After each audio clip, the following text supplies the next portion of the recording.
Nah, saya tidak mabuk Ustaz, saya tidak minum, tapi bapak yang jual. Penjual minuman keras juga. Saya tidak jual Ustaz, saya tidak minum, tapi bapak tunjukkan. Di situ jual. Dosa juga itu. Saya tidak tunjukkan, saya tidak jual, saya tidak minum, tapi bapak duduk sama dia, dosa juga. Jadi kalau kita tahu di rumah itu ada orang minum dan kita duduk dan ikut di situ, dapat juga ayatnya. Nah kena toki masalah, nah kena ki pasal. Kalau pasal korupsi namanya ikut serta. Jadi hati-hati. Maka Bapak Ibu sekalian, Allah ingatkan kepada kita tiap Jumat, hati-hati, jangan sampai kalian ngaku Islam tapi matinya dalam keadaan kafir. Sogo, menyogo, mau jadi pegawai mas sogo, ya apa? Sogo, tas 150 juta, 300 juta, nah sampai pensiun kau itu tidak bisa kembali gajimu. 300 juta, pegawai negeri, mapang apa kau tuh napa diliso? Jadi polisi bayar 500 juta tamatang SMA. Nah sampai pensiun tidak bisa dikasih kembali itu. Jangan maki Pak. Bukan karena kita tidak kerja nak masukin neraka. Bukan karena kita tidak pegawai masuk orang neraka. Bukan karena kita pengangguran kita masuk neraka. Tapi yang bisa masuk kita neraka gara-gara masuk pegawai nyogok. Agak aja Ustaz sarjana mat tambal ban. Tidak ada urusan. Kenapa kalau saya sarjana tambal ban? Kususai kok. Ayo. Masa sarjana Ustaz mak galung. Kenapa? Doi mu pakai. Tidak ada urusan. Yang penting kita tidak nyogok jadi pegawai. Hati-hati ya. Nah ini yang pertama. Wala tamutunna illa wa antum muslimun. Jangan kamu mati kecuali dalam keadaan beragama Islam. Nah pertanyaan, Ustadz bagaimana supaya saya bisa mati dalam keadaan Islam? Gimana caranya supaya bisa mati dalam keadaan Islam? Mau mati dalam keadaan Islam? Mau? Gampang. 1, jangan pernah keluar rumah kecuali sudah ada wudhu. Melok kilo mak galu mak jenek kiolo. Melok kilo mak pak guru mak jenek kiolo. Melok kilo mak sosialisasi, mak kampanye, wudhu dulu. Kenapa orang selalu ada wudhunya? Insya Allah dia dalam keadaan suci. Ya kong kale jenek natawe. Innallaha yuhibbut tawabina wa yuhibbul mutatakhirin. Dicintai oleh Allah. Maka kalau orang ada wudhunya, keluar rumah, mati mendadak, insya Allah dia dalam keadaan suci. Maka dia kurang jenek. Susah ndak itu wudhu? Ibu-ibu susah? Nah makanya kalau mau mati dalam keadaan Islam, besok mulainya ketiap keluar rumah mak jenik miman nih. Itu enaknya itu Islam. Kan mandi pasti mandi kita. Pasti mandi kalau pagi. Saya alhamdulillah 1 hari itu biasanya saya 5 kali mandi. 1 kali mandi pagi, 4 kali mandi keringat. Ya. Kalau ini orang yang baru-baru saya datangi negaranya, orang Milan, ada anak saya tanya di situ. Wah, katanya di sini paling 1 kali mandi untuk 3 hari. Kenapa? Dingin. Dek neseng mandi junub. Kalau sudah buang air besar, tisu mina pakai. Jadi kita lebih hebat di hadapan Allah. Ya. Nah, dengan catatan kita harus baik agama. Salah satu cara baik agama itu selalu ada wudhu. Ya, anak muda mau pergi main bola wudhu dulu. Siapa tahu kita lagi main bola terkena serangan jantung, meninggal. Alhamdulillah dalam keadaan suci. Itu yang pertama, selalu ada wudhu. Yang kedua, jangan bersahabat dengan orang yang membuat kita berdosa. Ya, jangan berteman orang yang selalu melupakan Allah. Paboto, ajak memang nah. Ni kan yang bisa ngitudak ki oko paboto, enak tamate. Dek taboto tapi oko ki onrona paboto. Jangan dekati orang yang pezina. Nauzubillah min zalik. Ada duda. Karena dilarang sama anaknya menikah, akhirnya pergi jajan di Pare-Pare. Lobek nih kasih. Akhirnya apa? Makan obat kuat. Langsung 3 biji nak makan. Overdosis. mati di atas perut perempuan. Ilaha illallah. Na'udzubillah min zalik. Banyak itu yang begitu. Mati di tempat judi. Mati tempat sabung ayam. Kenapa? Tiba-tiba sabung ayam, lagi tabung ayam, datang polisi grebek, lari tembak. Mati. Na'udzubillah min zalik. Maka yang kedua, kalau kita mau mati dalam keadaan Islam, jangan dekati tempat-tempat maksiat. Karaoke, jangan datang di situ. Niga nam misengi lagi mak karaoke seperti di Manado toh. Ruang karaoke tiba-tiba koslet terbakar, tidak bisa keluar, mati di tempat maksiat. Kalau hobi ki menyanyi, ya maki pi di karaoke. Di rumah tak mi gesok ni okutu. Si pacapu ki 2 kase.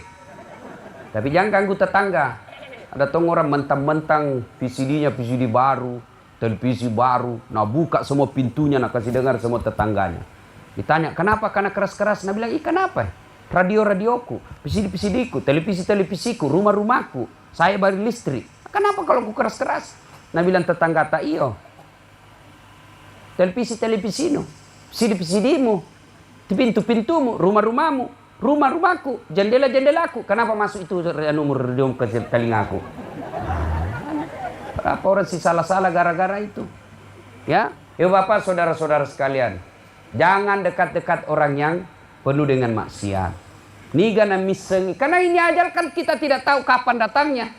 Nauzubillah min zalik. Siapa tahu kita lagi tempat teman orang jahat, ajal menjemput. Nauzubillah min zalik. Kita lagi tempat maksiat meninggal. Nauzubillah. Ya ronasa ngogi nak capuri ja. Nauzubillah. Jangan sampai seperti itu. Supaya kita bisa mati dalam keadaan Islam. Nah, mulailah sekarang memperbanyak kebaikan-kebaikan. Mulai dari kebaikan-kebaikan sederhana dengan memperbanyak kalimat tasbih, tahmid, dan tahlil.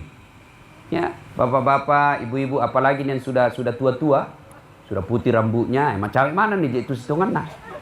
Itu orang meninggal itu, coba lihat orang-orang meninggal Pak. Dekat semua itu ulang tahunnya, coba lihat. Coba, kalau Nabi bukan lagi dekat, sama ulang tahunnya. Nabi lahir hari Senin. Lihat toh, tanggal 12. Bulan Rabiul Awal, tahun gajah. Itu lahirnya. Meninggalnya sama hari Senin, tanggal 12, bulan Rabiul Awal, tahun 11 Hijriah, tahun ke-11 setelah Hijrah. Sama persis. Jadi kalau ada orang yang lahir di bulan Mei, tanggal 9, jangan kulihat-lihat Kak.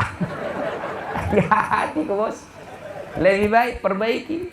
Jangan kita dekat tempat maksiat. Ya. Apa yang perlu kita perbanyak? Mulai sekarang perbanyak tasbih, tahmid, dan tahlil. La ilaha illallah. La ilaha illallah. Ibu-ibu lagi pisang goreng. Subhanallah. Subhanallah. Alhamdulillah. Allahu Akbar. Bapak-bapak lagi tanam sawah. La ilaha illallah. La ilaha illallah. La ilaha illallah. Kena petir, mati Lagi syahadat dia meninggal. Coba. Adik-adik pelajar pergi sekolah, jalan-jalan kaki jogging, ayo ingat Allah. Subhanallah walhamdulillah wala ilaha illallah wallahu akbar. Coba sambil itu perbanyak. Niga misengi tiba-tiba ki masahadat tiba-tiba meninggal. Alhamdulillah. Nabi menjamin man qama la ilaha illallah ila akhiril hayata dakhalal jannah. Nigi naseng. Siapa? Barang siapa saja yang mengucapkan la ilaha illallah penghujung hidupnya, orang itu pasti masuk surga. Nih ya.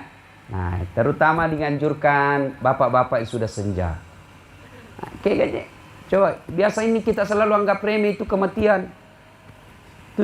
60 umurnya masih dia pikir masih kuliah nanti cucuku menikah. Terlalu panjang itu pikiran tak. Lebih baik kita pikir bagaimana kalau saya mati besok. Kejar duniamu seolah-olah kau akan hidup selama-lamanya, tapi jangan lupa kejar akhiratmu seolah-olah kau akan mati besok. Nah, sudah, ini ayat pertama. Ayat berikutnya yang ingin saya sampaikan. Dalam Al-Quran surah As-Sajdah, Allah bertanya, Bismillahirrahmanirrahim, apa man kana mu'minan kaman kana fasikan. Pada garona sepung Allah Ta'ala, to maka singi tepukna dengan orang fasik. Apakah sama orang yang betul-betul beriman dengan orang fasik? Apa itu fasik? Sepupu satu kali munafik. Fasik itu mengaku Islam tapi bele-bele. Islam pencitraan. Nah, itu fasik namanya. Ya, pura-pura berislam. Pada ngana sepung Allah Ta'ala makutanai. Allah bertanya, ini sebut dalam ilmu tafsir jawabul jawab. Allah bertanya lalu Allah juga yang jawabnya. Sama tidak orang beriman dengan orang fasik? La yasta'un. Kadepung Allah Ta'ala dek napada. Jauh beda. Ammal ladzina amanu wa amilus solihati falahum jannatul ma'wa. Bagi mereka yang beriman, beramal soleh, maka si tepekna, dia jaga perintah Allah, dia hindari larangan Allah, dia taati ajaran agama Allah, dia hindari segala larangan-larangan Allah, maka kata Allah, saya kembalikan dia ke surga. Surganya dunia, insya Allah surganya akhirat. Nah, ada yang bertanya, Ustaz, di dunia ini ada mika surga? Engkau naga surga kolinoe Ustaz? Sudah ada. Mana surga dunia? Satu, menurut para ulama, surga dunia itu satu, punya anak yang soleh dan soleha. Itu surga dunia itu. Kalau bapak tidak ada kerja, sudah pensiun, sudah mulai mitua uzur, kemudian anaknya sudah pada jadi-jadi, anaknya sudah pada kaya, anaknya bagus pangkatnya, tapi tidak sekadar baik pangkat, tapi agamanya juga bagus, maka itu bapak sudah dapat surganya dunia. Makanya kalau ada orang lama ki ketemu, berpuluh-puluh tahun baru ki ketemu, apa biasa ditanya? Tidak ditanya itu berapa rekeningmu? Karena tidak ditanya itu berapa luas sawamu. Biasa orang langsung tanya, berapa anakmu? Doh? Tapi Nabila mahasiswaku itu dulu Ustaz, berapa anakmu? Dulu itu. Kalau sekarang berapa istrimu? Oh, saya bilang tidak aku tahu kalau yang begitu ya. Oh, bapak-bapak kalau cerita banyak istri langsung ketawa.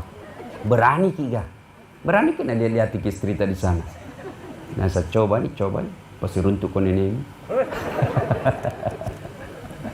Nah, ibu bapak, saudara-saudara sekalian, surga dunia itu punya anak yang taat. Alhamdulillah, kalau anak kita masuk waktu sholat langsung gelisah, dia datang ke masjid, itulah surga dunia itu kita dapat. Punya anak yang baik agamanya. Yang kedua, surga dunia apalagi? Punya istri yang taat.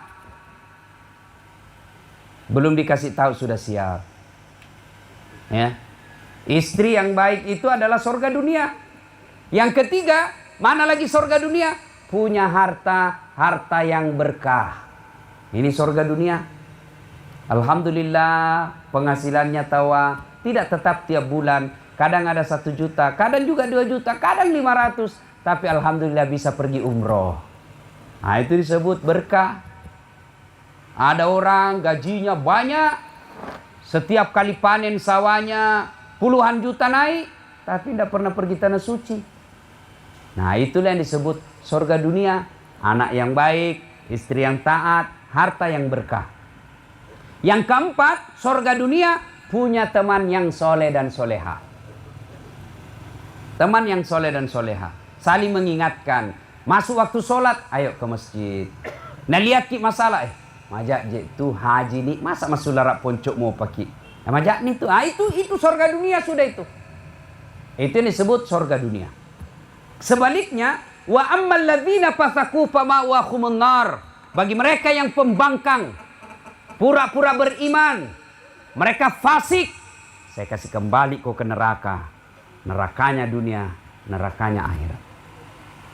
Mana nerakanya dunia? Sebaliknya yang tadi, anak pan rasu-rasu. Telu anaknya, 1 pengisap, 1 pengedar, 1 kawin lari di bawah bandar. Nah ini nerakanya di dunia kita dapat ini. Baru ki bilang A, dia sampai miset. Sampai di rumah, tidak pernah kita lihat sholat. Merokok di depannya orang tuanya. Ada itu anak-anak sekarang tidak menghargai orang tuanya. Merokok di depan orang tuanya.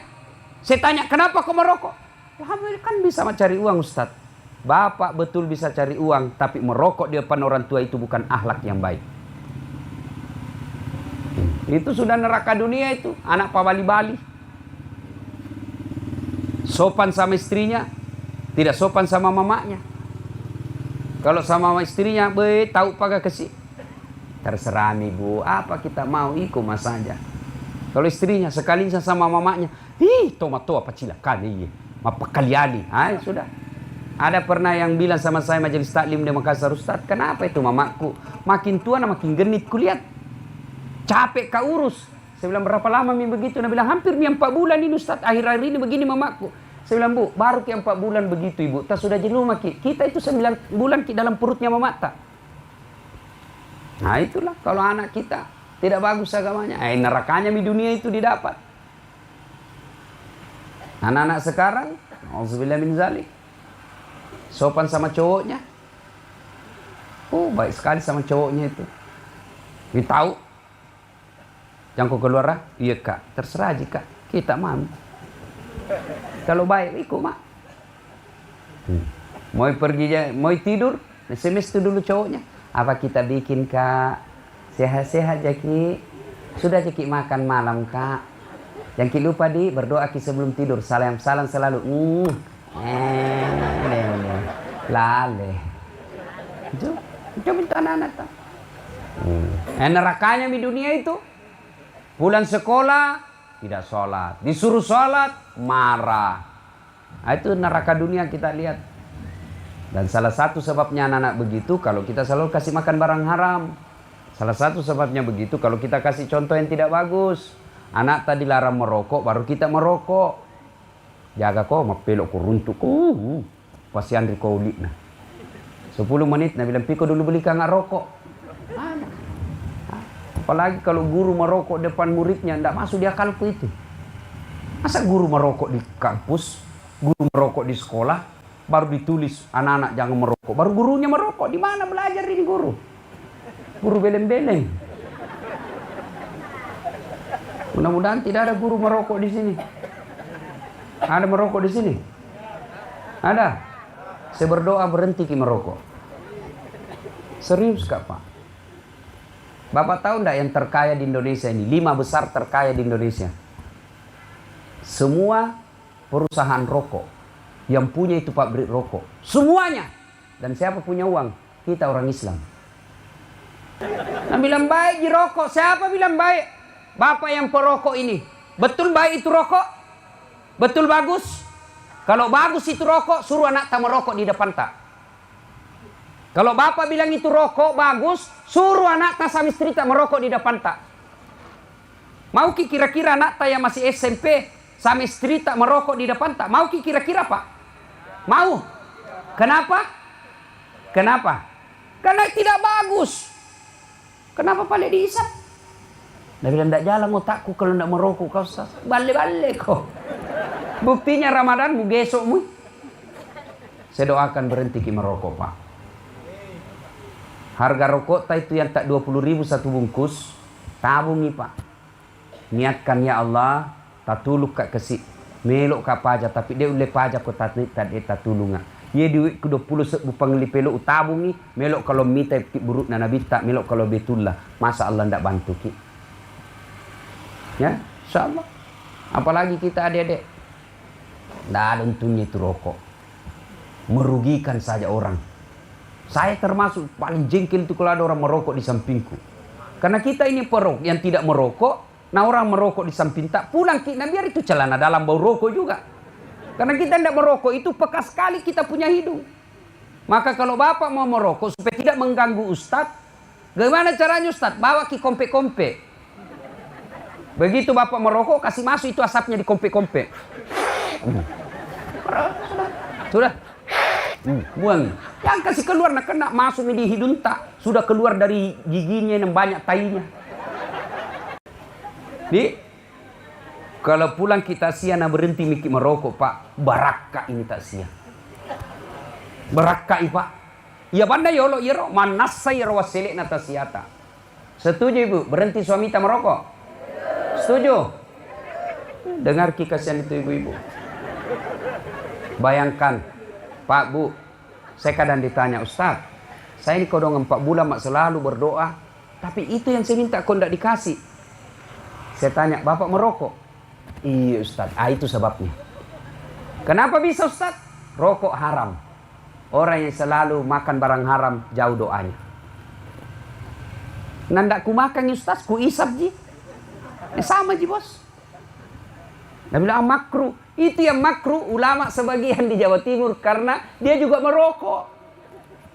Coba ulama Timur Tengah, ada ndak yang bilang makruh? Buka maki itu Google. Semua ulama-ulama Timur Tengah katakan haram. Jadi kalau mau dikabulkan doa tak cepat, berhenti merokok. Nah, Bapak saudara-saudara sekalian, anak yang suka merokok membantah, itu nerakanya di dunia itu. Apalagi nerakanya dunia, bene pa bali-bali.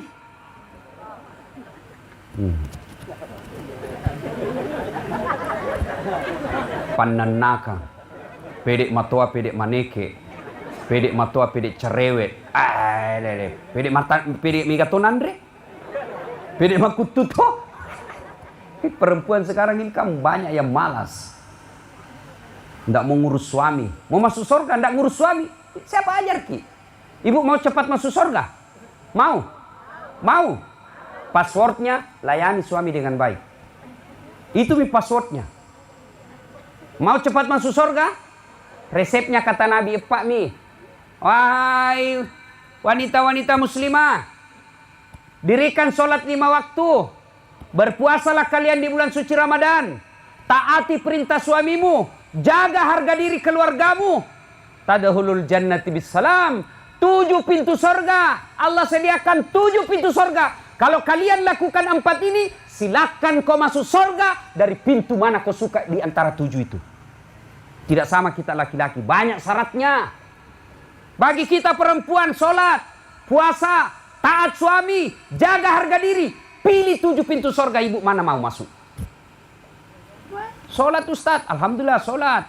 Puasa, alhamdulillah puasa. Jaga harga diri, alhamdulillah mak jilbab Ustaz, tidak keluar kak sembarang.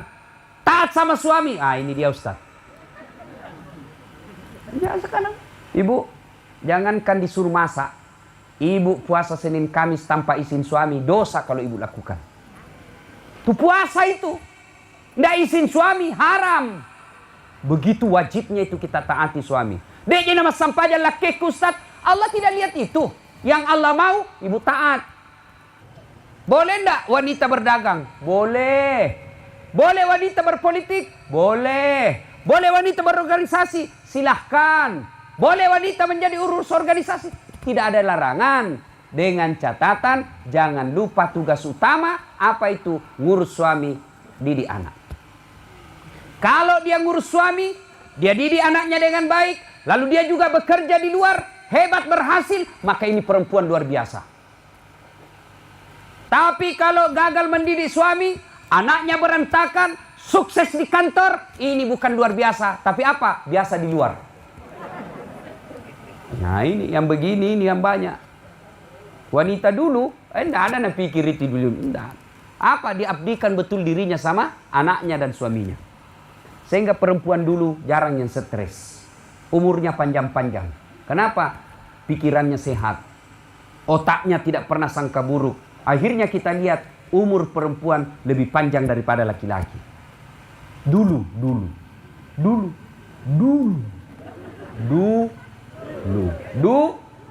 Sekarang. Magai, baik. Makunre makukue pak. Dek nagaga melok murus lakena. Kuku jina urus. Muka nakira tembok. Biru, kuning, coklat.